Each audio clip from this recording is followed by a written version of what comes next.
आज ईरान की उस कमी के बारे में मैं बताऊंगा आप लोगों को जिसका जिक्र अक्सर मैं आपसे करता था। ईरान की सबसे बड़ी कमजोरी क्या है दोस्तों? Internal security. मैंने कई बार बोला ईरान की इंटरनल सिक्योरिटी खराब है, जिसकी वजह से ईरान को मुसीबतों का सामना करना पड़ता है। आपकी स्क्रीन पर अगील नाम के इस व्यक्ति की तस्वीर लगा रहा हूं। अगील ईरान का ही ये व्यक्ति है, ईरान का ही स्टूडेंट है। जी हां, ये शरीफ हैंडसम दिखने वाला जो नौजवान है, ये ईरान का छात्र है, ये विदेशी नहीं है। भाई इस व्यक्ति ने, इस लड़के ने ईरान के अंदर ईरान के अंदर रहते हुए ईरान के खिलाफ 200 मोसाद के लिए ऑपरेशन किए। अल्लाह अकबर, 200 ऑपरेशंस। आप समझ रहे हैं, मोसाद के लिए ईरान के एक अकेले लड़के ने 200 ऑपरेशन किए। और यह साबित हुआ, इन्वेस्टिगेशन से साबित हुआ, और ईरान ने आनन फानन इसे फांसी पर लटका दिया। अब ईरान की आलोचना हो रही है, लेकिन सोचिए अगर हमारे मुल्क में कोई पाकिस्तान के लिए या किसी दुश्मन देश के लिए 200 ऑपरेशन करे तो उसे फांसी पे कितने मिनट में लटका देना चाहिए? आप कहेंगे 2 मिनट में। ईरान ने भी वही किया। यही है ईरान की सबसे बड़ी कमी। ये सब कुछ होने के बावजूद ईरान डटा हुआ है, टिका हुआ है और इजराइल के आगे हार नहीं माना है। यह अपने में बड़ी बात है। उधर ईरान ने साफ कह दिया है कि हमारी मिसाइलों का प्रोडक्शन रुका और घटा नहीं है। मैंने कल ही बता दिया था, ईरान ने मिसाइलों का प्रोडक्शन रोका नहीं है। रिपोर्ट ये ईरान ने खुद दी है और ईरान ने कहा कि हमारी मिसाइलों ने 12 डेज वॉर के अंदर अच्छा प्रदर्शन किया। और वो दुनिया ने देखा था दोस्तों, जो इजराइल ने ऊपर से पीछे तक का जोर लगाया था कि विदेशी पत्रकार हमारे की जो हालत करी है ईरान की मिसाइलों ने, उसकी फोटो न खींच ले, उसकी वीडियो न चली जाए। जर्मनी और फ्रांस तक के पत्रकारों को इजराइल ने गिरफ्तार कर लिया था कि उन्होंने फोटो खींची उस जगह की जहां ईरान की मिसाइलें आकर गिरी थी। हमारी तो बड़ी बेइज्जती होगी, ओए गिरफ्तार करके अंदर डाल दो इन्हें। उधर ईरान के राष्ट्रपति ने अपने लोगों की सराहना की। उन्होंने कहा कि हमसे बेहतर मिसाइलें इजराइल के पास थीं, हमसे ज्यादा एक्यूरेसी उनकी मिसाइलों की थी, लेकिन हमारे लोगों ने हमारा साथ दिया, अपने मुल्क का, अपनी गवर्नमेंट का, अपने लीडर का साथ दिया, जिसकी वजह से हम जीत गए।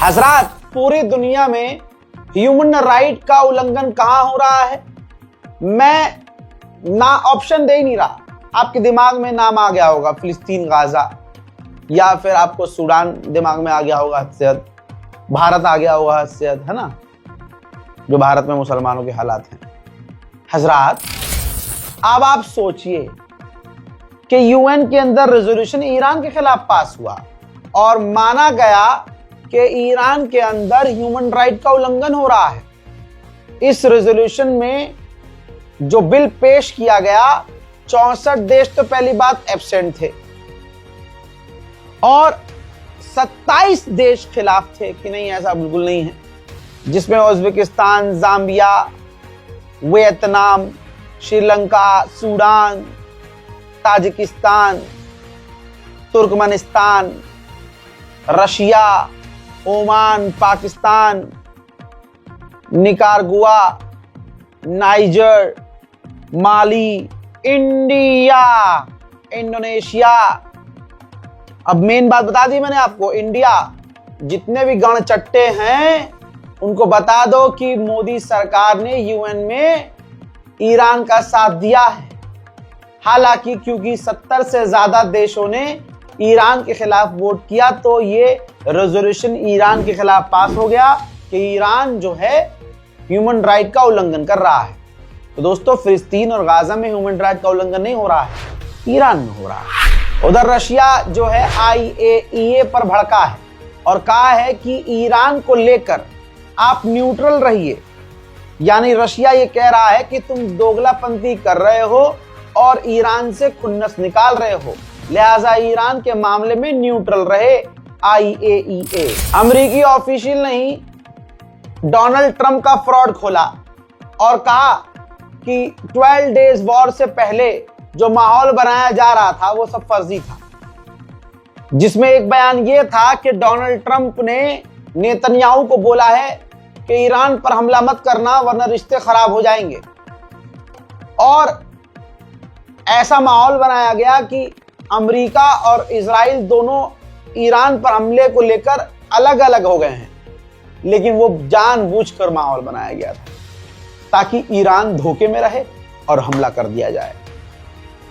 कमाल तो यही है कि धोखे से हमला करने के बाद भी ये मादरजात जीत नहीं पाए और आज पिलपिला रहे हैं। हजरात, एक इजरायली रशियन व्यक्ति जिसे इजराइल ने गिरफ्तार किया इजराइल के अंदर से, जो ईरान के लिए जासूसी कर रहा था। उधर इजराइल ने कहा है कि ईरान अभी भी अपने मिलिशियाज, अपने मिलिशियंस, अपने जो प्रॉक्सीज हैं उनको हथियार पहुंचा रहा है, वो रुका नहीं है।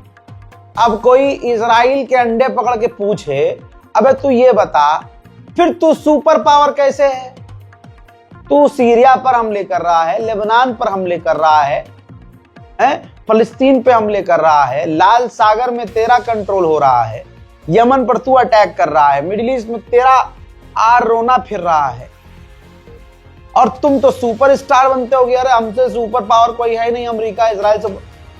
तो इतनी तमाम पाबंदी और तमाम घेराबंदी के बावजूद अगर ईरान अभी भी अपने लड़ाकों को हथियार दे रहा है तो तुम तो ईरान का मुत भी नहीं हो। उधर इजराइल लेबनान पर लगातार फायरिंग कर रहा है और लेबनान के आसमान में इजराइल के ड्रोन उड़ते हुए नजर आ रहे हैं।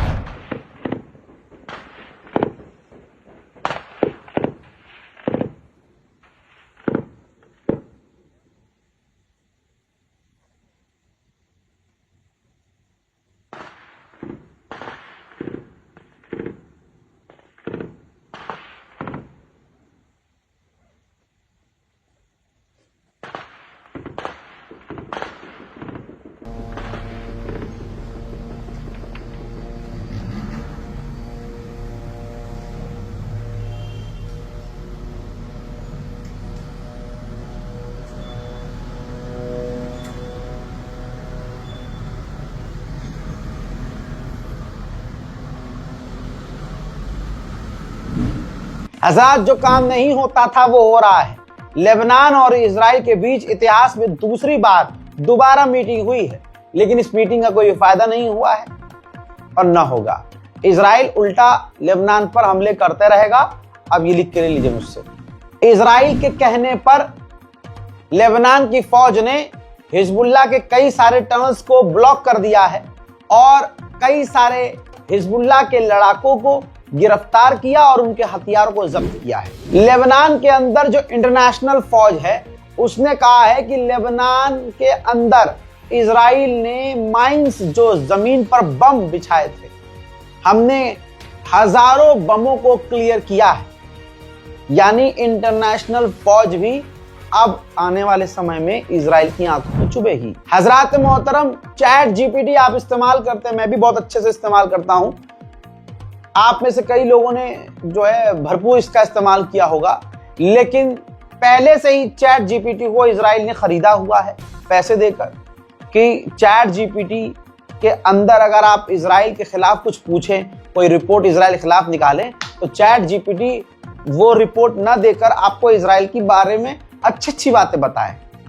ऐसे ही 6 मिलियन, जी हाँ अभी अभी की बात है, इजराइल ने $6 मिलियन और खर्च किया है चैट जीपीटी के ऊपर कि भाई आप हमारे लिए काम करें और अगर इजराइल के खिलाफ कोई सर्च करे तो आप उसका डेटा हमें दें।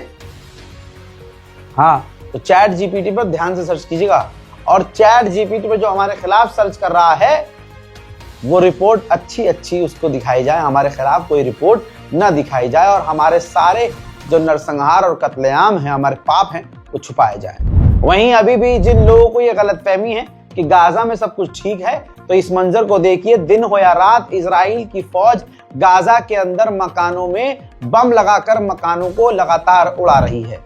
WHO ने साफ कहा है कि जो लोग गाजा से बाहर निकल के इलाज करवाना चाहते थे, ऐसे 1000 मरीज गाजा के अंदर इंतजार में ही मारे गए। हजरात, इजराइल के एक ऑफिशियल ने कहा है, और ये बहुत खबर बड़ी है, शेयर कर दीजिएगा क्योंकि ऐसी खबरें कम आती हैं। इजराइल के ऑफिशियल ने कहा है कि हमने सोचा था कि हमने हमास को खत्म कर दिया, हमने अंदर तक घुसकर मारा है और ऐसा हाल किया है कि हमारे खुद के जो यहूदी लाशें हैं वो हमें वापस नहीं कर पाएगा हमास। लेकिन हमास ने हमारे हर यहूदी की लाश को ऐसे लौटाया जैसे उन्हें सब कुछ पता है कि कौन कहां था, और हमें लग रहा था कि हमास मिट चुका है।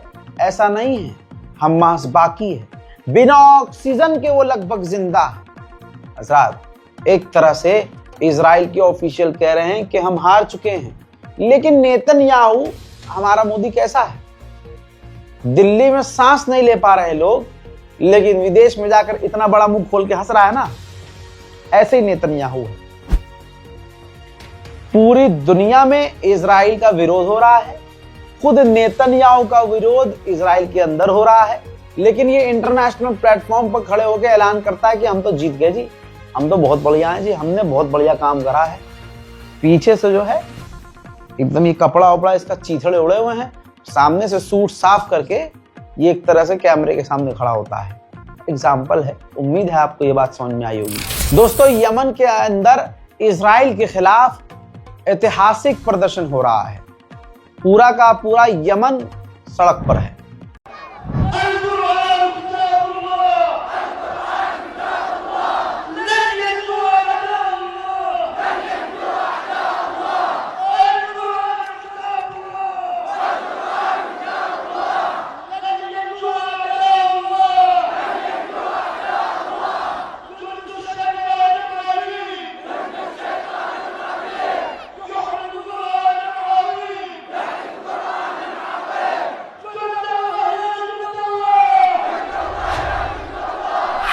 हजरात, इजिप्ट के अंदर अफ्रीकी देशों की एक समिट थी और रशिया की। तो रशिया के विदेश मंत्री ने इस समिट के अंदर बोला कि जो इजराइल फिलिस्तीनियों को जिस भी तरीके से गाजा के अंदर से और फिलिस्तीन के अंदर से निकालने की कोशिश कर रहा है, उन कोशिशों को इजराइल इसी वक्त बंद कर दे। हम इस काम के खिलाफ। उधर यमन के हूथीज ने यूएन के 10 और स्टाफ को किडनैप कर लिया है, गिरफ्तार कर लिया है। तुर्की के खिलाफ इजराइल एक ग्रुप बना रहा है, साइप्रस और कई देशों को इसमें शामिल करने की कोशिश कर रहा है, क्योंकि इजराइल को यह बात अच्छे से मालूम है और आपको और हमको और हमारे दादा को भी अच्छे से मालूम था कि इजराइल एक ऐसा देश है जो अपने दम पर कुछ नहीं कर सकता।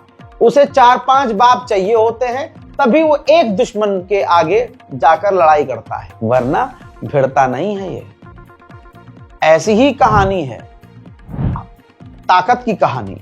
आपकी स्क्रीन पर मैं आपको दिखा रहा हूं मेरा ये तीसरा चैनल रजाग्राफी सोशल, जिसमें मैंने ये कहानी लेटेस्ट पोस्ट कर दी है कि अमेरिका का जो एक घमंड था कि मेरा ऐसा फाइटर जेट जिसे कोई देख नहीं सकता, जी हां, जो रडार पर नजर नहीं आ सकता, F117 नाइट हॉक, जिसे कोई मारकर नहीं गिरा सकता।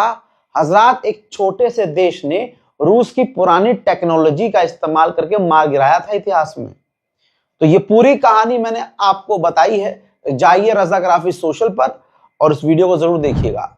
इजराइल के अखबार ने लिखा है, जेरूसलम पोस्ट ने, ये रही वो रिपोर्ट जिसमें बताया है कि ईरान कमजोर हो गया है, ईरान की प्रॉक्सी कमजोर हो चुकी है, ईरान के लड़ाके कमजोर हो चुके हैं। हमारे इलाके के लिए, इजराइल के लिए नया खतरा, नया ईरान इस वक्त तुर्की है।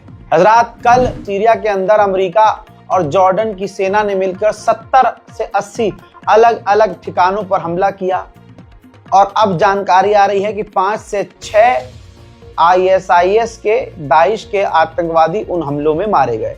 कहाँ 80 हमले और मारे गए 5 से 10, अगर 10 भी मारे गए तो ये काफी कम है। इसमें अगर किसी को लग रहा है इजराइल और अमेरिका को या जॉर्डन की हमारी जीत हो गई है, तो नहीं। ISIS के खिलाफ तुम जीत ही नहीं पाए। होना ये चाहिए कि तुम सच्चा। पहली बात, ISIS को बनाने वाला खुद अमेरिका है, समझ रहे हैं? खेल बहुत बड़ा है। किस दिन वक्त मिलेगा तो आपको जरूर एक्सप्लेन करूंगा। जो 7 अक्टूबर को हुआ, मैंने शुरू से कहा, 2 साल 2.5 साल से कहता आ रहा हूं कि जिस देश के बॉर्डर को कबूतर क्रॉस नहीं कर सकता, उस देश के बॉर्डर की सिक्योरिटी तोड़कर वहां यहूदियों के ऊपर गोलीबारी कर दे कोई आसान नहीं है। इसमें दाल ही काली है भाई, पूरी सोचना पड़ेगा। उसी दिन स्पेशली बॉर्डर पर इजराइल की फौज नहीं, इजराइल के टैंक नहीं, स्नाइपर नहीं, कहां गए? पहलगाम याद है? विवाद हो जाएगा बोल दूंगा तो, अपना वाला किलत जाता है फौरन, फिर NSA लगा देता है, फिर मुझे जेल में डाल देता है, गिरफ्तारी देनी पड़ती है, जज के सामने पेश होना पड़ता है। आप लोग मुझे भूल जाते हैं। आगे बढ़ते हैं दोस्तों। रिपोर्ट है, एक बार फिर से इजराइल की ही रिपोर्ट आई है कि 6 अक्टूबर को हमले से एक दिन पहले इंटेलिजेंस मिली थी, इजराइल को यह जानकारी दी गई थी अधिकारियों को कि हमास कुछ बड़ा करने वाला है, लेकिन इंटेलिजेंस रिपोर्ट को इग्नोर किया गया। तो जाहिर सी बात है, क्यों किया गया इग्नोर? क्योंकि नेतन्याहू चाहता था कि ऐसा कुछ हो कि मुझे बहाना मिल जाए एक जंग छेड़ने का, पूरे गाजा को मिटा देने का और गज्जा पर कब्जा करने का और एक लंबे समय तक कुर्सी पे जमे रहने का। वहीं मेरे दोस्तों, अमेरिका के विदेश मंत्री ने कंफर्म कर दिया है कि पाकिस्तान ने ऑफर किया है कि वो गाजा के अंदर अपनी फौज भेजने को तैयार। हजरात, रोता हुआ बच्चा नेतन्याहू अपने नाजायज बाप ट्रंप से मिलने अमेरिका जाने वाला है और रोते रोते ये शिकायत करने वाला है कि ईरान दोबारा से न्यूक्लियर प्रोग्राम शुरू कर चुका है, हथियार बना रहा है पापा, मिसाइलों की प्रोडक्शन उसने तेज कर रखी है पापा, क्या हमें दोबारा हमला नहीं करना चाहिए पापा? जी हाँ मेरे दोस्तों, फिलहाल मिडिल ईस्ट स्पेशल रिपोर्ट में इतना ही। गाजा और फिलिस्तीन की मदद का ख्याल अगर दिल में गलती से आ भी जाए तो इस बारकोड का इस्तेमाल कीजिए। बारकोड काम ना करे तो बैंक ट्रांसफर का इस्तेमाल कीजिए। IFSC code, account number, saving account, account holder Ali Raza. Report को शेयर कीजिएगा। कोटक महिंद्रा बैंक है, याद रखिएगा और अपनी दुआओं में हमें याद रखिएगा। फिलहाल के लिए इतना ही। जय हिंद।